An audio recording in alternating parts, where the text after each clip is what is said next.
सुप्रभात। मैं हूं जगेंद्र राणा और आपसे आज जिस आध्यात्मिक विषय पर चर्चा कर रहे हैं वह है भंडारा। भंडारा देखिए, सत्संग में अब बुजुर्गों की स्मृति में भंडारों का आयोजन किया जाता है। जहां पर सामान इकट्ठा करके रखा जाता है उसे भंडार कहते हैं। किंतु यहाँ भंडार से मतलब है हम लोगों या असल चेतन भंडार जो परम सत्ता सत्चित आनंद स्वरूप है उसका भंडार, उसकी असल सत्ता जहाँ पर विराजमान है, यही भंडारे से तात्पर्य है।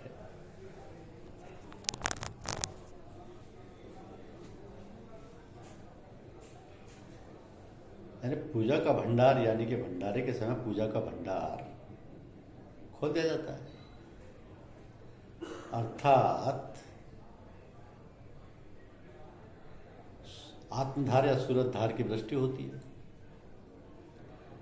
इस परम चेतना के भंडार से जितनी आत्मधार आप ले सकते हैं ले लें। ये तो अनंत का भंडार है। दूसरे सत्संगों की तरह भंडारे का मतलब केवल खाने पीने से नहीं है, भीड़ भाड़ से नहीं है। यहाँ तो अनंत धार का भंडारा है जिसमें डुबकी लगाकर हृदय को पवित्र कर लो, जिससे उस परम सत्ता का दर्शन प्राप्त करने का मार्ग प्रशस्त हो जाए।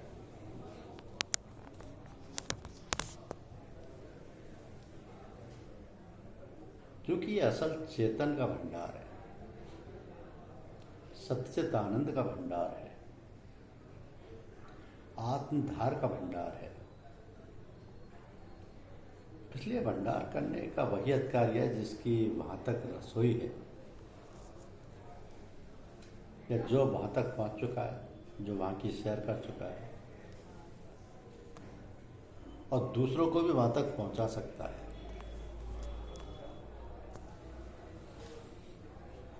सैर करा सकता है। वैसे तो भंडारे का आयोजन कोई भी कर सकता है, मगर जब तक ऐसा महापुरुष जो अनंत चेतना या चेतन सत्ता से ताल्लुक रखता है संचालन ना करे, तो पर भंडारे में केवल भीड़ भाड़, खाना पीना और केवल मिलना जुलना रह जाता है। इस प्रकार महापुरुषों का, बुजुर्गों का भंडारा करने का जो असली मकसद है वो पूरा नहीं होता। तो भंडारे का आयोजन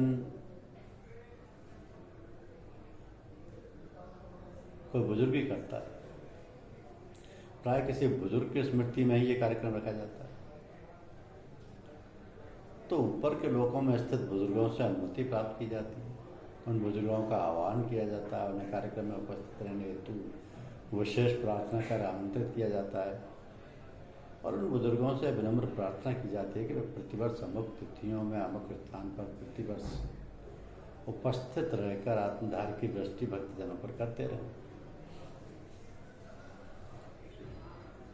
कोई बुजुर्ग जब इस प्रकार ऊपर के लोकों में स्थित बुजुर्गों से प्रार्थना और आह्वान करता है तो वो प्रसन्नतापूर्वक अपनी उपस्थिति की स्वीकृति दे देते हैं। तब फिर भंडारा बराबर उन्हीं तिथियों में प्रतिवर्ष संपन्न होता रहता है। तो वो बुजुर्ग इस भंडारे का संचालन स्वयं करते रहते हैं। यद्यपि भंडारा 3 दिन का रखा जाता है, क्योंकि लोग व्यस्त समय में से कम इतना समय तो निकाल ही सकते हैं। वैसे भंडारे में दिन की गिनती का कोई खास महत्व नहीं है। आप सभी लोग जानते हैं कि घर गृहस्थी में कितने झंझट लगे रहते हैं। खेती बाड़ी का काम है, घर में कोई बीमार है, कहीं कोई रिश्तेदारी में फंसा है, नौकरी चाकरी है, न जाने कितनी विघ्न बाधाएं अच्छे कामों के लिए आड़े आ जाती हैं। तो इसलिए एक समय निश्चित कर दिया जाता है जिससे लोग कार्य को आगे पीछे कर इतना समय सत्संग हेतु फुर्सत का निकालें। इसलिए प्राय भंडारे का समय 3 दिन का रखा जाता है। अब भंडारे के दिनों में अपने सिलसिले के बुजुर्गों की याद की जाती है। उनकी मान प्रतिष्ठा के लिए साधक लोग उन्हें श्रद्धांजलि अर्पित करते हैं, शांति पाठ के रूप में, जिससे लोगों को विशेष रूप से लाभ होता है। इधर साधक उन्हें श्रद्धांजलि अर्पित करते हैं, उधर वे अपनी कृपाधार छोड़ते हैं, क्योंकि वे लोग तो बड़े दयालु कृपालु हैं। वे अपने प्रेमियों को, चाहने वालों को भरपूर सहायता और सब प्रकार से प्रसन्न व स्वस्थ रखने का आशीर्वाद देते हैं। तो वस्तुतः वहाँ उस समय तो उन बुजुर्गों की अहेतु की कृपाधार की वर्षा होती है, इसलिए जो भी वहाँ जाता है सबको फैज़ और फायदा मिलता है। तो भंडारा साधकों के लिए संतों की एक बहुत बड़ी देन है। अतः जैसे तीर्थ यात्रा करने या गंगा नहाने जाते हैं, शादी समारोह में जाते हैं पूरी तैयारी के साथ, उसी तरह भंडारों में भी पहले से खूब तैयारी करके श्रद्धापूर्वक प्रेम पूर्वक भंडारों में जाना चाहिए और बुजुर्गों के फैज़ से लाभ उठाना चाहिए। ऐसे पूजा में बड़ी तरक्की होती है। भंडारे के समय द्वार, घर द्वार, आसपास के पेड़ पौधे सभी में प्रभाव देता है। फर्श अर्थता का आध्यात्मिकता का प्रभाव फैल जाता है। इसलिए जहाँ तक हो सके भंडारे में जरूर सम्मिलित होना चाहिए। जब मन में तीव्र उत्कंठा होती है, कुरेद होती है, उस परम सत्ता को जानने की, समझने की, और जब उसे जानने की तीव्र इच्छा होती है तो बेचैनी होती है, छटपटाहट होती है। और तब वो जो अनंत है, अपार है, अगाध है, उसमें हलचल पैदा होती है। तो उसी पैमाने पर, जिस पैमाने पर हमारे अंतर में ज्वाला फूटती है, तब इस मालिक की अंतःप्रेरणा से कोई ना कोई महान विभूति, महान आत्मा, संत या दिव्य पुरुष हमारे सामने प्रकट हो जाता है, या हमारे अंतर में प्रेरणा होने लगती है कि वहाँ जाओ, उनसे मिलो। इस प्रकार हमारा संपर्क उन महान गुरु से हो जाता है। जिन खोजा तिन पाइयाँ गहरे पानी बैठ, जिन खोजा तिन पाइयाँ गहरे पानी बैठ। तो कभी कभी वे महापुरुष जिज्ञासुओं को ढूंढ लेते हैं, क्योंकि उन्हें भी तो तलाश है ऐसे पुरुषों की। सद्गुरु मिल जाए जिम संशय भ्रम समुदाय। सद्गुरु का सानिध्य मिलते ही हमारी सारी शंकाएं दूर हो जाती हैं, सारे संदेह नष्ट हो जाते हैं। और जिस प्रकार प्यासे को पानी मिलने पर शांति का आभास होता है, उसी प्रकार हमें सांत्वना हो जाती है।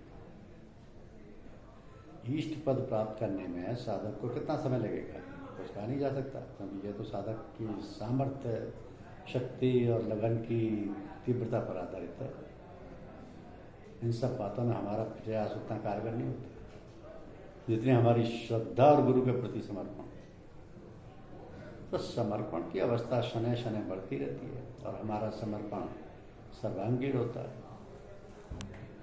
तो पर जिस प्रकार हम वायुयान में बैठकर अपने निर्दिष्ट स्थान पर शीघ्र पहुंच जाते हैं, उसी प्रकार साधना से हम अपने लक्ष्य को प्राप्त कर लेते हैं।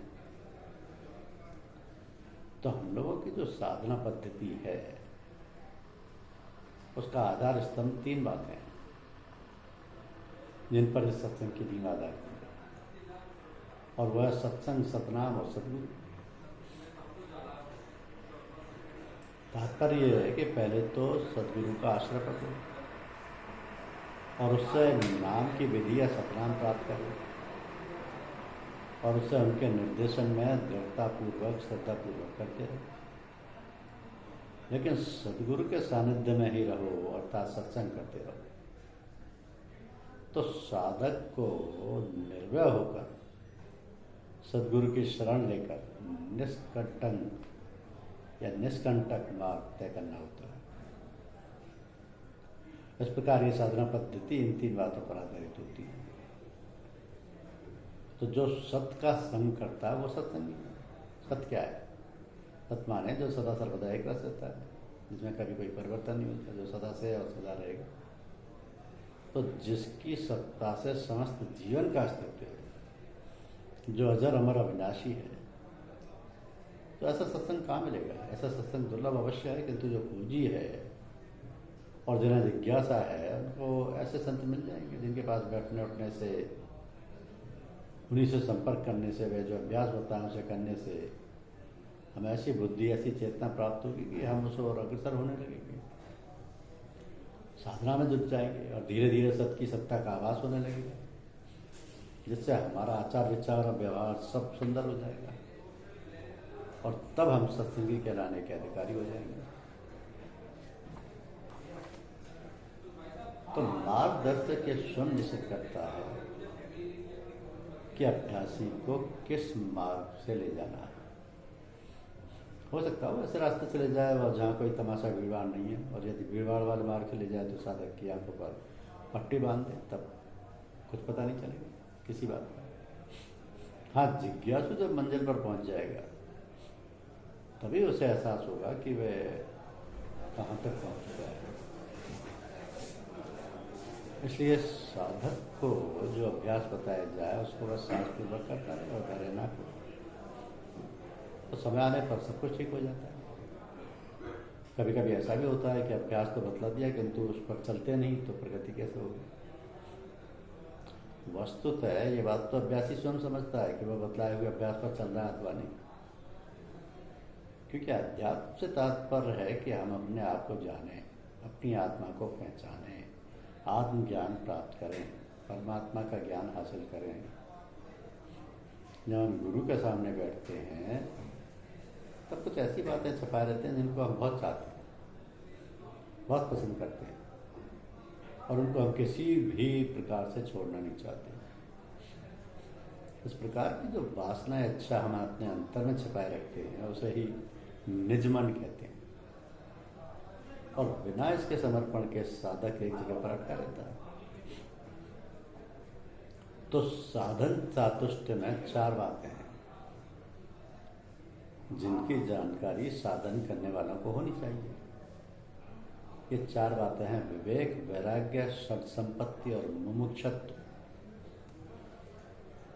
तो विवेक माने है कि हम किसी भी बात को खूब सोच समझ कर निर्णय करें कि ये हमारे हित की है या नहीं, हम जो लक्ष्य प्राप्त करना चाहते हैं उसमें सहायक है या नहीं। जो बात हमारे लिए हितकर है उसे ग्रहण कर लेना और अहितकर का त्याग कर देना ही विवेक है।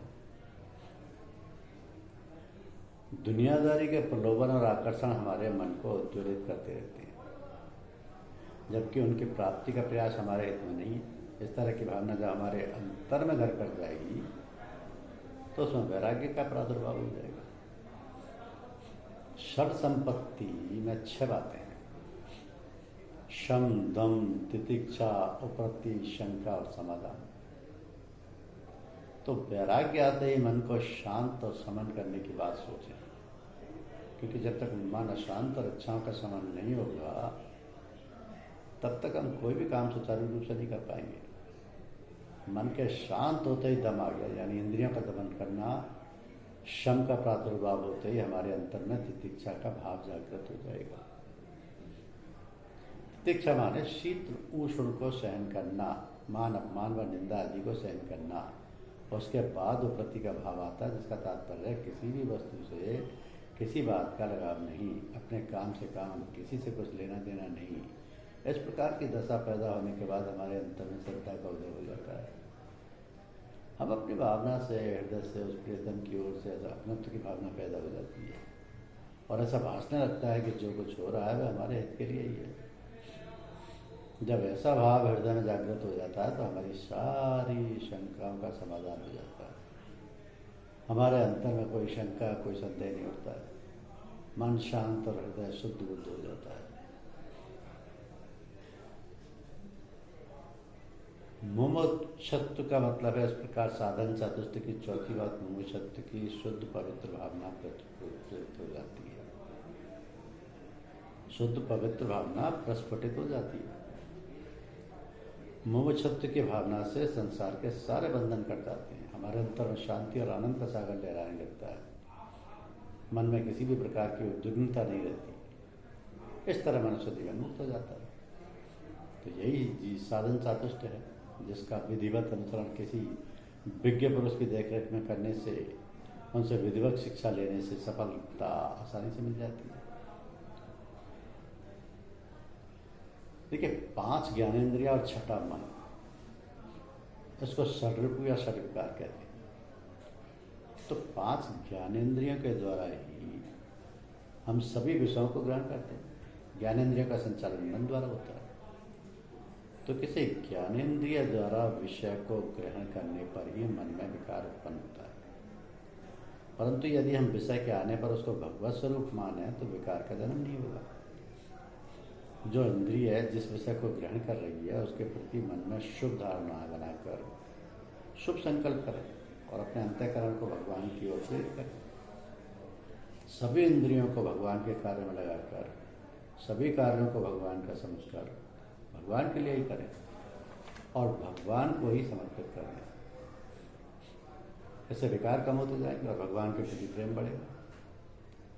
तो इन षड विकारों से बचे रहने के लिए हमें धार्मिक ग्रंथों का पठन पाठन और महात्माओं का सत्संग करते रहना चाहिए।